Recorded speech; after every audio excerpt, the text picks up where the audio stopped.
ที่เอเจนต์ที่มาแอปพูฟของมทรกรุงเทพเนี่ยก็ไปแอปพูฟที่เมียสที่มาเลเซียด้วยที่เมียสก็ใช้เวลา8 ปีครับก็อย่างที่ท่านอาจารย์ว่าก็คือรัฐก็ต้องลงทุนมหาศาล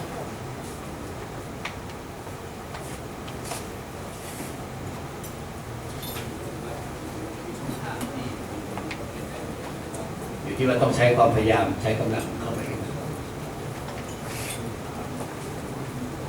ผมเรียนเพิ่มเติมนี้นะครับอย่างของเราเนี่ยก็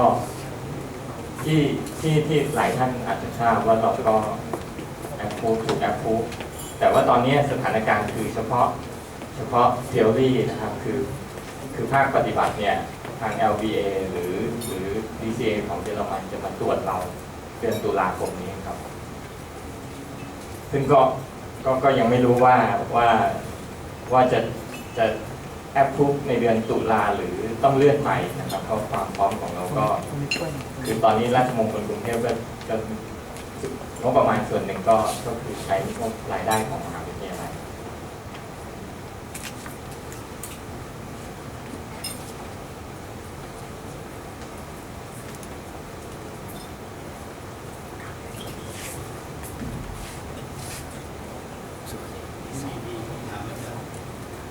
จากสถาบันคุณวิชาชีพว่าในปัญหาที่ทั้ง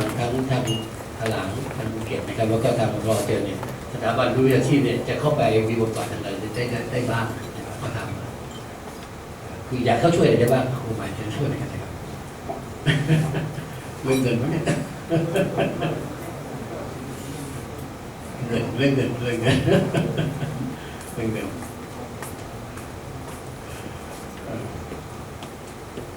ที่ผมว่ามันก็เป็นโลจิกนะว่าไม่มีอะไรที่ไม่เกิดขึ้นไม่ได้ถ้ามีการลงทุนนะครับมันต้องมีการลงทุนมากเลยว่าเพราะถ้าลงทุนอย่างรอบคอบแล้วก็ฉลาดแล้วก็สามารถขึ้นทุนได้เร็วแต่นี้ถ้าสมมติว่าท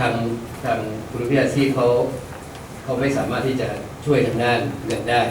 ถามว่าถ้าเดินที่ต่อไปจะเกิดอะไรขึ้น3 ปี 5 ปีทางภูเก็ตทางอาจจะพูดมาได้ใช่ไหมครับมันทะเลาะสมมติจะพูดได้เหมือนกันแล้วที่อื่นก็จะเดินตามเรื่อยๆแต่ผมว่าคำถามคือว่าปัจจุบันเนี่ยความสามารถในการผลิตช่างของทางถลางนะครับผลิตได้ประมาณเท่าไหร่ครับถ้าคุณว่าพูดได้เลยนะครับ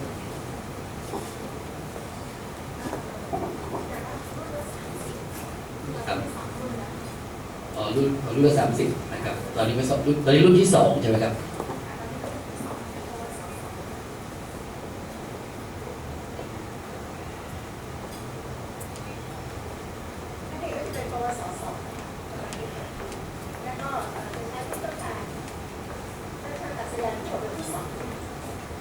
คือแสดงว่าตอนนี้ยังไม่จบใช่ไหมครับยังอยู่รุ่นที่2อยู่นะครับถ้าจะจบก็ถือว่าจบรุ่น2ก็คือได้30 คนนะครับที่ได้มาตรฐานตามEASAภาค66นะครับจากนั้นก็ต้องรอไปสอบไลเซนส์ทีหนึ่งหรือว่าไปสอบไลเซนส์ได้โดยตรงเลยกับทางEASAให้ไลเซนส์ได้หรือเปล่าครับพอดีผมจำไม่ได้ไม่ใช่ไหมครับต้องรอไปสอบต้องทำงานมีประสบการณ์ก่อนและสำคัญคือแคทเองก็ยังไม่ได้บอกว่าจะอิชชูหรือเปล่ามทรไม่ทราบว่าผลิตกี่คนครับตอนนี้ของเรารุ่นแรกมี14 คน14 คนตอนนี้รุ่นที่เท่าไหร่ครับรุ่นตอนนี้รุ่นแรกรุ่นแรก14 คนไม่ทราบสถาบันศึกษาอื่นมีจะแชร์ไหมครับว่าแนวโน้มในการพัฒนาช่างเนี่ยนะครับมีไหมครับศูนย์ฝึกตอนนี้เขาพัฒนาเป็นรอบอยู่แล้วใช่ไหมครับขออาจารย์วิโรจน์จะสร้างคนขึ้นมาปีเท่าไหร่นะครับช่างใช่ครับไม่ใช่แน่ครับผม64 คนครับแต่ถ้าผมตั้งคำถามว่าถ้าสมมติว่านะครับสมมตินะว่าตัวแคทที่ผมเห็นในสไลด์ว่าในจากนี้ถึงปี60เนี่ยเขาวินาเอียซ่าเนี่ยเกิดเขาต้องการจะปรับทางเอียซ่าให้คนที่จะต้องจบจากสวพเนี่ยถือไลเซนส์พาร์ท66เลยเนี่ยแล้วอาจารย์จะปรับได้ไหมเนี่ยปรับทันไหมเนี่ยหรือว่าผมว่า เรื่องยากเลย ผมเคย ดูแล้ว เมื่อเร็วๆนี้ผมเคยถามในที่ประชุมสัมมนาผู้บริหารของกระทรวงคมนาคมโดยทางผู้อำนวยการทางอธิบดีกรมท่าอากาศยานเนี่ยได้ส่งท่านรองผู้อำนวยการของแคทมาเป็นผู้บรรยายในเรื่องของในภาพรวมขององค์กรเนี่ยนะผมก็ถามว่าตกลงเนี่ยแนวโน้มในอนาคตเนี่ยทางแคทเนี่ยจะเดินแนวทางของเอซ่าหรือไม่อย่างไร ถ้าแน่นอนผมจะได้แต่งตัวให้พร้อมครับท่านก็ยังไม่มีคำตอบครับ จะถามเดือนไหนนะครับจะไปถามท่านเดือนไหน เมื่ออาทิตย์ที่แล้วนะ อาทิตย์นี้นี่เองนะครับ ผม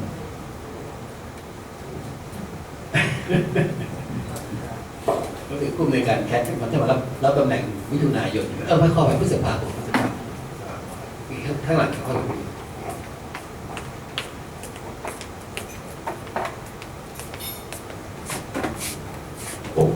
ฮัลโหลครับ สวัสดีครับ ผมบัญญัติจากบริษัทไทยเอเชียนะครับ ก็พอดีฟังอยู่พอสมควรนะครับ ก็เลยมีไอเดียเลยอยากจะบอกนิดนึงว่า วันนี้ถ้าเราพูดถึง EASA 66 หรือว่าจะมี EASA 147 เนี่ย วันนี้ใครที่จะต้องจบมาแล้วไปอยู่ตรงนี้นะครับ จริงๆแล้วเนี่ยแอร์ไลน์คือต้นน้ำนะครับ แอร์ไลน์เนี่ยวันนี้ที่ดิวลี่กันมาเยอะๆเนี่ยมีแต่เครื่องวันไอเซลก็คือเครื่องเล็กนะครับเครื่องใหญ่เนี่ยน้อยมากนะครับวันนี้แล้วก็มีแหล่งซ่อมที่เฉพาะอยู่แล้วนะครับวันนี้ถ้ามองในประเทศไทยอินดัสเทรียลเนี่ยก็คือแอร์ไลน์เนี่ยเป็นตัวดิฟอินดัสเทรียลถามว่าแอร์ไลน์ต้องการคนที่มี EASA 66 ไหมหรือว่ามีไทย B1 B2 ไหมแอร์ไลน์ไม่ได้ต้องการทำไมถึงแอร์ไลน์ไม่ได้ต้องการเพราะว่าเราจดเครื่องเป็น SSD Station โดยเฉพาะวันนี้ low cost เป็นตัว DICE low cost ไม่มีแหล่งซ่อมตัวเองนะครับก็คือไปหาแหล่งซ่อมเนี่ยต้องได้รับ approve 145 คนที่ทำงานแหล่งซ่อม 145 ก็คือต้องจบมาจาก EASA 147มี66 whatever นะครับเราก็ไปจ้างตรงนั้นส่วนเราเนี่ยแอร์ไลน์เรา develop ภายใต้ CAT นะครับซึ่งต้นทุนมันถูกกว่านะครับแล้ววันนี้เจ้าเครื่องนี้ส่วนใหญ่เนี่ยเป็น leasing company นะครับเรามี requirement อยู่แค่ว่าเครื่องเวลาเข้าแห่งก้าเช็คคือซ่อมใหญ่ตั้งแต่ C1 อัพเนี่ยต้อง certify โดย MRO provider ที่มี EASA 145 หรือ FAA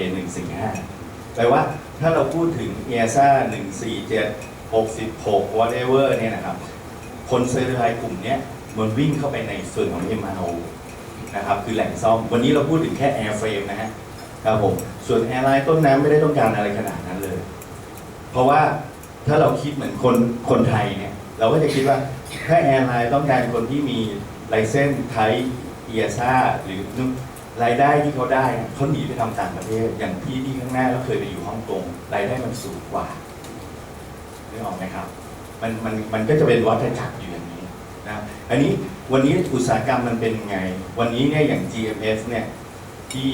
อินโดเขาสร้างแฮงก้า19 เบย์19 เบย์วันลูปนะครับสำหรับเครื่องเล็กอย่างเดียวนั่นคือเขาผลิตคนเพื่อเข้าแหล่งซ่อมเครื่องบินนะครับอันนี้วันนี้ถ้าประเทศไทยเราอยากจะผลิตคนที่กลุ่มนี้ออกมา EASA หรืออะไรต่างๆเนี่ยเราต้องมีอุตสาหกรรมการบินที่เกิดขึ้นนะครับก็คือวันนี้ประเทศเราเนี่ยทำได้แค่ airframe เพราะว่าเทคโนโลยีไม่ว่า engine หรือ component เนี่ยมันถูกหวงอย่างวันนี้อย่าง engine shop ของ Rolls-Royce วันนี้เขาไม่ transfer เทคโนโลยีนะครับวันนี้การบินไทยเป็นการซื้อสัญญาแล้วก็มาทำให้เขาคือเขาไม่ transfer เทคโนโลยีวันนี้ GE ที่ผมใช้อยู่เครื่องยนต์คือ Leaf อนาคตคือ CFM แล้วก็ Leaf เขายังมีบ้างแต่การที่ engine shop จะเกิดขึ้นหรือว่า engine นี้จะเกิดขึ้นมันต้องไปไทยกับแอร์ไลน์อย่างเช่น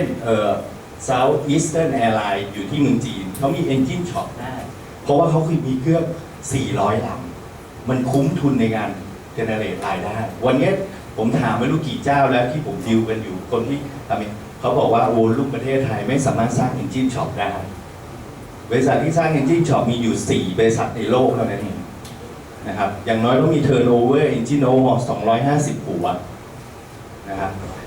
ต่อปี วันนี้ผมมีที่มาเลเนี่ยเซปังนะครับก็คือมาจาก MAS วันนี้ MAS ถูก GE เขามี Engine Shop อยู่ วันนี้เขาสามารถ overhaul CFM ได้ ถามว่าเพราะว่ามันมี resource อยู่แล้ว มันคือเมื่อก่อน MAS เขาก็สร้าง test cell รอไว้ แล้วปรากฏว่าเขาไม่สามารถที่จะไปหา assets ได้ดี เขาก็เลยถูก GE take over ก็เลยมี Engine Shop อยู่ GE อย่างเงี้ยเป็นต้น แล้วผมเลยถือว่าวันนี้ต้องเข้าใจอุตสาหกรรมด้วย เรากำลังผลิตคนโดยที่เราอาจจะไม่ได้ใช้ เพราะว่าอุตสาหกรรมมันไม่เกิด วันนี้ถามว่าคนที่จบอย่างที่ผมถามน้องๆที่จบไปอยู่ไหนไปอุตสาหกรรมรถยนต์กันหมด เพราะรายได้มากกว่านะครับ อันนี้คือแฟกต์จริงๆนะครับ วันนี้ถามว่าใครพร้อมที่จะเป็น MRO นะครับเพื่อจะฟีดคนกับที่ได้ไทยไลเซนส์ต่างๆวันนี้มีแค่การบินไทย วันนี้การบินไทยก็อาจจะเหนื่อยเพราะว่าได้รับแอปพูฟเครื่องเล็กเนี่ยคือ 320 เท่านั้นณปัจจุบัน เรามีแคทซีคนแรกของประเทศไทยชื่อคุณมารีนะครับกว่าจะได้ตั้งนานนะครับอย่างเงี้ยเป็นต้น วันนี้เครื่องผมส่วนใหญ่เนี่ยผมใช้ช่องว่างของทางสัญญานะครับก็คือเอาเครื่องเข้าอุตสาหกรรมการบินคือ TAI เรื่องกับผมเพราะว่าคล่องตัวกว่าประสิทธิภาพเร็วกว่าวันนี้ TAI ก็มาจับกับราชมงคลนี่คืออินดัสเทรียลจริงๆนะส่วน landing gear หรือว่าเครื่องยนต์จบไปแล้วนะครับคอมโพเนนต์ทุกอย่างเนี่ยมันไปช็อปที่ได้รับrepair station ต่างประเทศหมดนะครับอย่างผมเนี่ยช็อปทุกอย่างเนี่ยของเอ็กเขาไปแอร์ฟาของผมไป ST Supplier ST Supplier ก็เป็นเอเจนต์ไหนนะบริหารคอมโพเนนต์นี่คืออุตสาหกรรมมันเป็นอย่างนี้นะครับต้องเข้าใจอุตสาหกรรมครับผมครับ เป็นคอมเมนต์ที่ดีมากจริงๆเลยครับที่เรียกของการบินผมว่าในคือประเทศเราเนี่ยเป็นประเทศใช้เทคโนโลยีผมว่ามันก็เกิดเหตุการณ์แบบนี้แน่นอน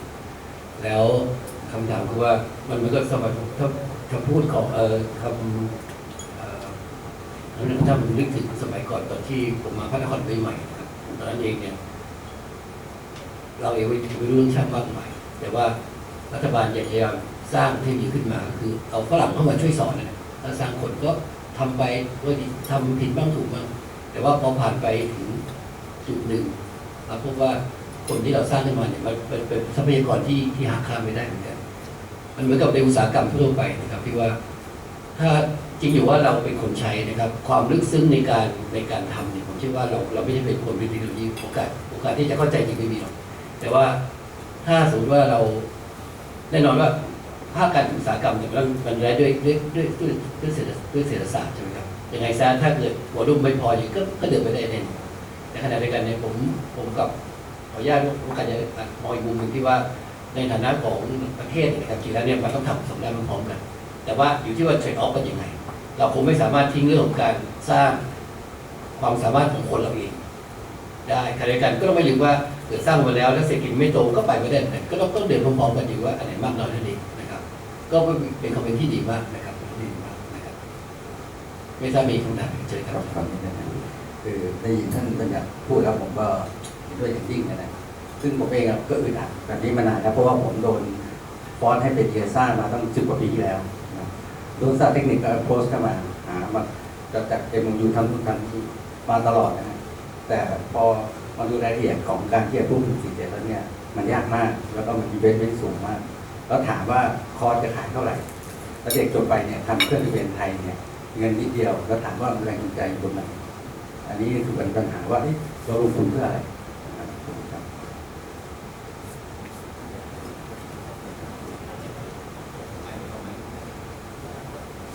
ฮัลโหลครับผมมองว่าเสริมนะครับความหมายผมเนี่ยผมไม่ได้หมายถึงว่าเราไม่ไปถึง EASA หรือ147นะครับเรายังเดินอยู่จริงๆแล้วผมเดินหลังบ้านกับ TI นะครับ TI เมื่อก่อนก็คือทำ military อย่างเดียวนะครับแล้วทางผมเนี่ยเนื่องจากว่าเราเป็น low cost ตอนตั้งขึ้นเนี่ยเราไม่สามารถจะหา MRO ที่จะ support เราได้แล้วก็เริ่มกับ TI ตั้งแต่ day 1โตมาด้วยกันในส่วนของ commercial นะครับวันนี้ผมเห็นทรายที่ดีก็คือว่าแหล่งซ่อมเนี่ยเมื่อก่อนผมต้องไปซ่อมสิงคโปร์หรือไปซ่อมมาเลหรือไปซ่อมเมืองจีนก็แล้วแต่วันนี้กำลังจะมีแหล่งซ่อมไทยที่กำลังเดินหน้าคือ TI เขามุ่งหวังไปที่ EASA แล้ว145นะครับ ซึ่งอันเนี้ยเป็นสิ่งที่ผมในฐานะที่เอาเครื่องเข้าไป majority ที่สุดเนี่ยนะครับช่วยกันผลักดันแต่มันใช้เวลาพอสมควรแล้วก็วันนี้ผมก็เห็นว่าทาง MD ของ TI ก็มาจับมือกับทางนี้นะครับแต่เราก็เป็นห่วงเพราะว่าวันนี้ถ้าเราไม่พูดแฟกต์กันบ้างเนี่ยเราห่วงคนที่ผมเคยเป็นผู้ปกครองผมมีลูกจบมาแล้วมันไม่มีงานทำมันเกิดอาการลังเลเราเคยจำได้อยู่ครั้งหนึ่งว่าโรงเรียนการบินเปิดมากเลยแล้วก็บูมอยู่พักหนึ่งจนวันหนึ่งมันขึ้นไปถึง150 เหรียญโรงเรียนการบินปิดนะครับเด็กที่จบมาเองไม่มีงานทำผมก็ไม่อยากจะให้มันไซฟอนเหมือนกันในส่วนของท่านนะครับว่าเฮ้ยเราเปิดมาอย่างเนี้ยผมรู้หลักสูตร500,000 บาทใช่ไหมครับประมาณผมก็เป็นห่วงเด็กจบมาแล้วจะไปทำไหนผู้ปกครองจบมาแล้วถ้าสมมติเราเอาแค่โทษทีESA 66มามันไม่ได้วุฒิที่จะไปทำงานต่อใดๆเลยเราก็ต้องห่วงคนกลุ่มนี้ห่วงผู้ปกครองผมเคยเป็นคนหนึ่งที่รู้สึกว่าเฮ้ยต้องลังเลสวิตช์กลับอันนี้มันถึงต้องบอกว่าเราต้องบอกภาครัฐว่าให้อินดัสเทรียลมันเกิดอย่างน้อยเนี่ยวันนี้เรามองภาพว่าสิ่งที่จะเกิดก็คือว่าจำนวนแอร์คราฟต์600 ลำที่อยู่ในประเทศไทยอย่างแรกที่เราสามารถทำได้คือแอร์เฟรมนะครับจากที่ผมพูดกับ TI แล้วแอร์เฟรมมันสร้างบิสเนสได้แต่อย่าไปคิดถึงคอมโพเนนต์เอนจินนี่เป็นเรื่องยากมากนะครับอันนั้นเป็นเรื่องของอนาคตต่อแอร์เฟรมวันนี้ผมมีวอลลุ่มของผมพร้อมที่จะส่งเข้า MRO ไหนในประเทศไทยถ้ามีศักยภาพและไปตามข้อกำหนดที่ผมต้องมีกับเจ้าของเครื่องนะครับนี่คือสิ่งที่เราช่วยผลักดันแต่ผมกลัวว่าถ้าเยอะไปมันจะเป็นไฟฟ้อนนะครับจบมาแล้วมันไม่มีงานทำนะครับแล้วก็ถ้าไม่มีวุฒิยิ่งไม่รู้จะไปต่องานตรงไหนนะครับขอบคุณนะครับขออนุญาตเสร็จรายงานช่วงนี้ก่อนเช่นนั้นก่อนใช่กัน ฮัลโหลสวัสดีครับเมื่อกี้ที่น้องพูดมาเข้าหลักหลายๆอย่างเลยนะแต่ไอ้ที่เราพูดกันวันนี้เราไม่ใช่ว่าจะต้องเป็นยาซา147ยาซา145หรือยาซา66มันควรจะเป็นแคท147แคท66ใช่ไหมเพราะว่ามันมีทั้งสองอย่างคือหนึ่งถ้าเผื่อเราทำเครื่องไทยรีจิสเตอร์เนี่ยนะเราก็ต้องเป็นของแคทจริงไหมแต่ว่าที่เรามานั่งกันทุกวันเนี่ยที่นั่งคุยกันกัน3-4 คนที่ผ่านมาเนี่ยเราจะสร้างโรงเรียนอย่างไรของไทยเนี่ยที่ใช้ระบบที่มันได้มาตรฐานคล้ายๆยาซ่าแต่เราคำที่เราพูดกันย้ำๆคือยาซ่ามันไม่จำเป็นเป็นไทยแบบของ CAT 147 Organization ที่มีการสร้างคนให้ได้มาตรฐานออกมาแล้วก็เวลาได้ไลเซนส์ก็ไม่ต้องไปบอกว่ายาซ่า66อาจจะเป็น CAT 66ก็ได้ใช่ไหมครับอันนี้คือถ้าเผื่อเราย้อนกลับมาถึงอย่างที่น้องพูดเราต้องการอะไร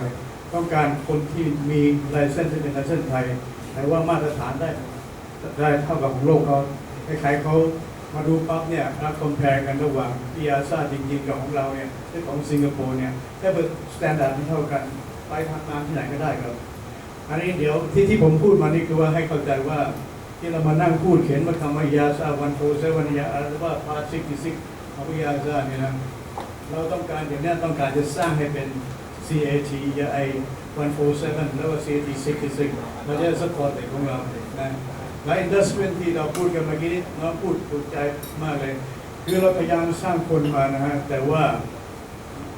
การที่จะทำไอ้ heavy overhaul เนี่ยหายากต้องไปหาข้างนอกแต่ของที่ TI ทำขึ้นมานี่ก็เป็นจุดเริ่มต้นระหว่างทหารอากาศผสม combination ระหว่างของด้าน aviation เข้ามาช่วยอันนี้ก็เป็นทางออกเหมือนกันที่ว่าเด็กออกมาปั๊บเนี่ยจะมีทางงานทำได้นะอันนี้ที่ผมพูดกลับมาดีก็แค่เรื่องของให้เราอย่าเข้าใจผิดว่าเราใช้ยาซ่านะเราจะสร้างให้เป็นวันโปรเซสของไทยเรียกว่าซิกของไทยโอเคครับ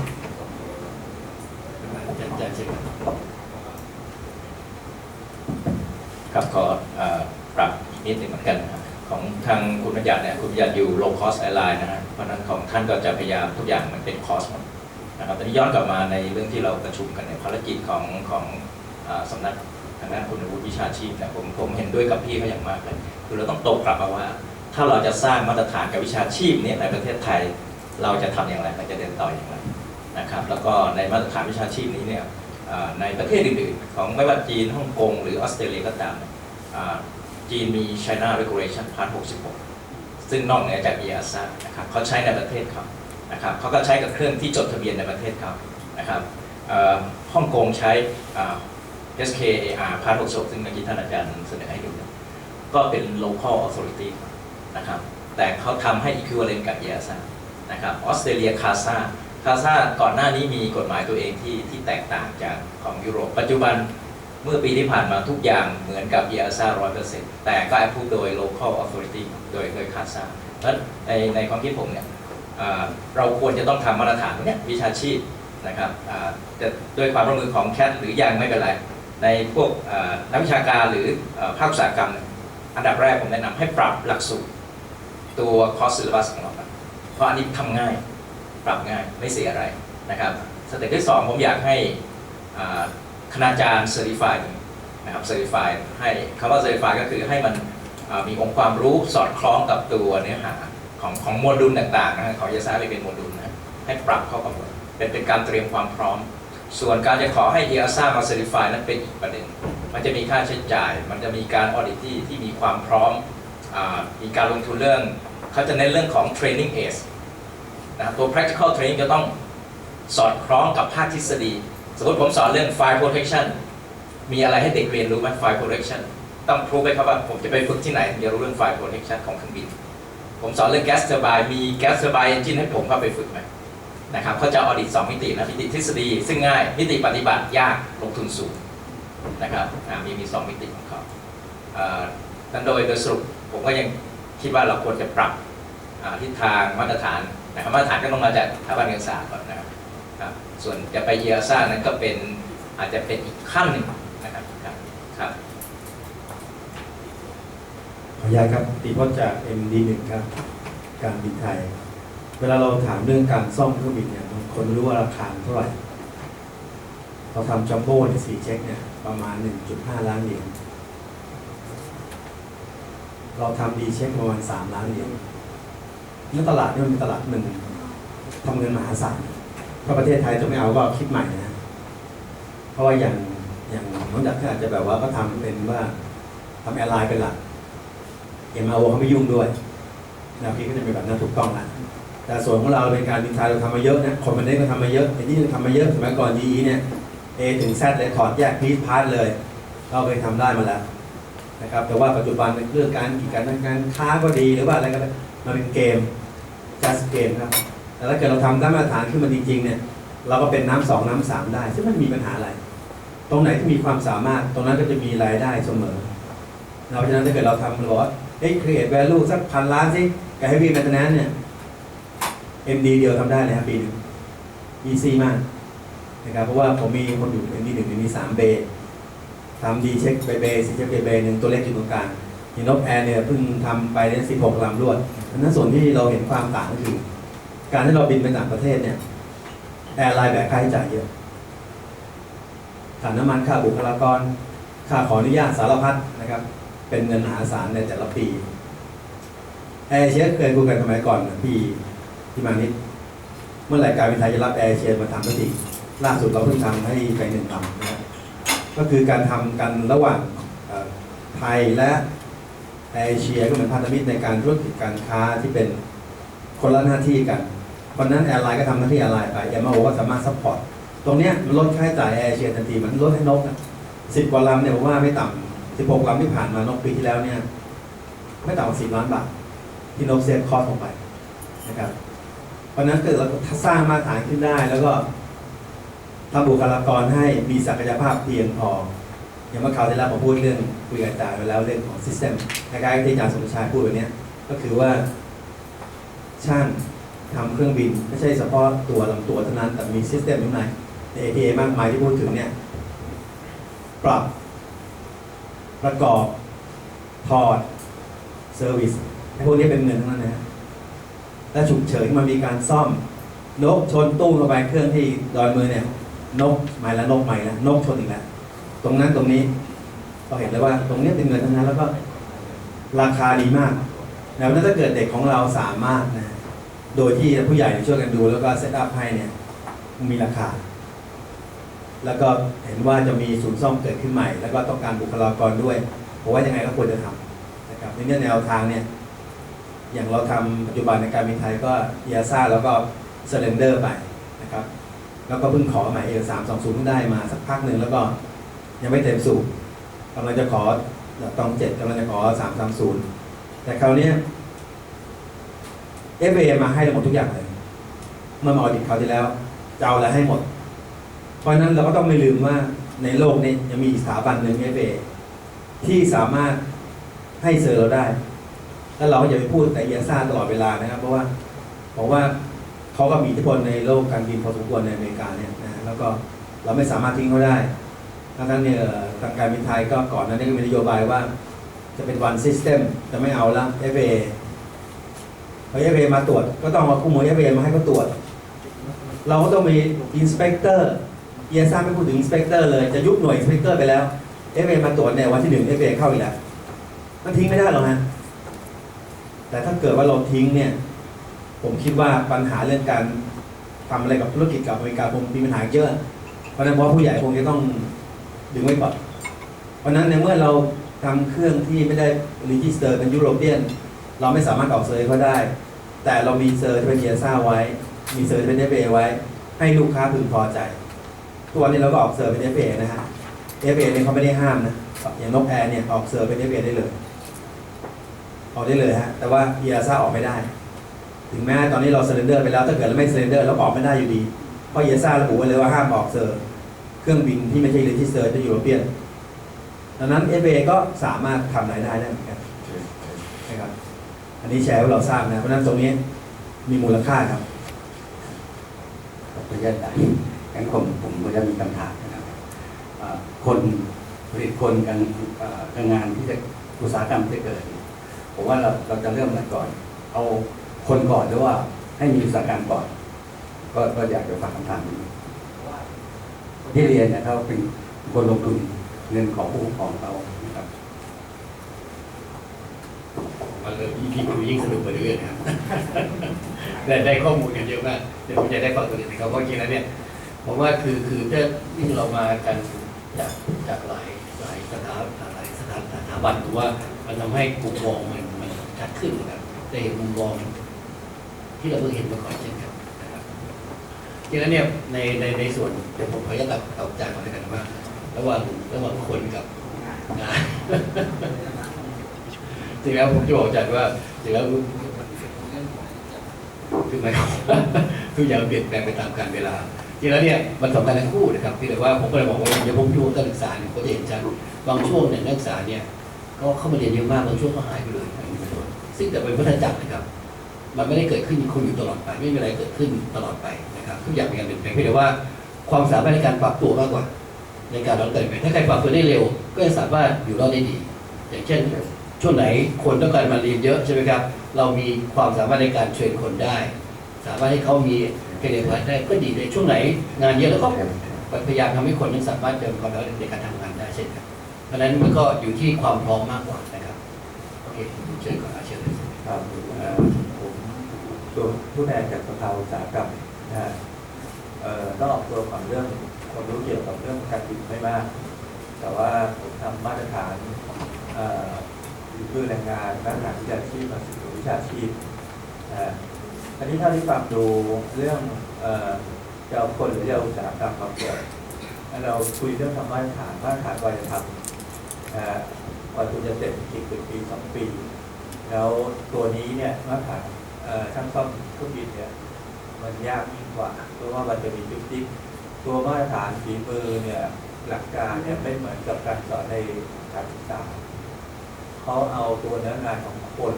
ที่ทำอยู่เป็นตัวตั้งฉะนั้นคุณใช้คนอยู่กี่หน้าที่กี่ตำแหน่งเดี๋ยวคุณต้องออกมาเป็นตัวละทีละวิชามันไม่ได้มันจะไม่ตรงกับเรื่องผมดูมันกับการสอนกับไลเซนส์จะแตกต่างกันนิดหน่อยนะมันเน้นตัวบุคคลในการทำงานทีนี้ตัวเนี้ยถามว่าตอนนี้จะทำไม่ทำให้ดูแผนพัฒนาประเทศเราเห็นแผนในการที่จะต้องพัฒนาเรื่องโลจิสติกส์เรื่องที่จะต้องพัฒนาระบบการบินกับรถไฟฟ้าเห็นตัวเม็ดเงินในอนาคตที่จะลงกับการพัฒนาเส้นทางการบินเป็นแสนล้านเครื่องบินมันต้องเพิ่มขึ้นและโตขึ้นอย่างรวดเร็ว ถ้าถึงตอนนั้นจะมาใช้แล้วจะมาสร้างไม่มีสร้างไม่ทันชั่วโมงนี้ต้องทำแล้วเรื่องบุคลากรที่ต้องรองรับ เพราะว่ามันไม่ได้ทำวันนี้ได้วันนี้ปล่อยไม่ได้อีกอย่างเร็ว5 ปีกว่าคุณจะทำตัวรูปข้อกำหนดนี้ทำเสร็จแล้วมันจะต้องดันไปเป็นหลักสูตรทีนะอย่างผมทำทางด้านอาชีพช่างเนี่ยเราทำมาตรฐานฝีมือแรงงานทำข้อกำหนดกว่าจะผ่านราชกิจจานุเบกษากว่าจะผ่านออกมาเป็นตัวรองรับที่ยอมรับ3 ปีแต่ถ้าเริ่มทำ